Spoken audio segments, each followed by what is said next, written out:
তো মোদিজি শুরুটা করে দাও। My friend Donald Trump. Donald Trump ইরানের সঙ্গে যুদ্ধ শুরু করে। ইরানের লোকের নাকি ফ্রিডম নেই, খামেনির জন্য নাকি ইরানে ফ্রিডম নেই, এই জন্য ওয়ার শুরু হলো, খামেনিকে মৃত্যু করা হলো। আমার মনে হয় ডোনাল্ড ট্রাম্প ঠেকা নিয়ে রেখেছে সব জায়গায় গিয়ে উংলি করার। আর এতই উংলি করার শখ যাক না নর্থ কোরিয়া কিম জং এর কাছে, ওখানে গিয়ে তো কিছু করতে পারবে না।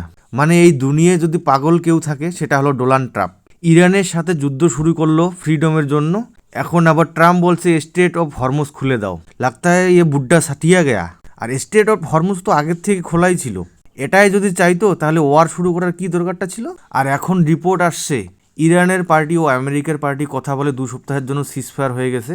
আর এইদিকে সিজফায়ার হওয়ার 24 ঘন্টাও হয়নি, ইসরায়েল লেবাননে বড় অ্যাটাক করে ফেলে। 1700 জনের উপরে লোক মারা যায়, এর মধ্যে 130 জন বাচ্চা। আর এই অ্যাটাক হওয়ার পরে ইরান বলে এটা সিজফায়ারের নিয়ম উল্লঙ্ঘন করা হয়েছে, এজন্য আবার স্টেট অফ হরমুজ বন্ধ করে দিল।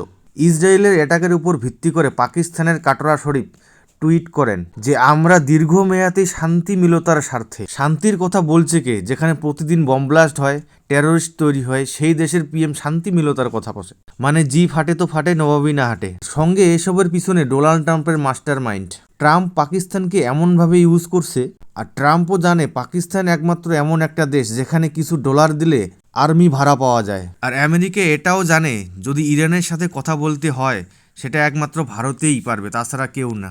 মোট কথায় 1 মাস ধরে যে ওয়ার চলছে, এই ওয়ারে ইরান কি পেল? এই ওয়ারে যদি কিছু পেয়ে থাকে সেটা হলো স্টেট অফ হরমুজ, যেটা ওয়ারের আগে ইরানের কাছে ছিল না।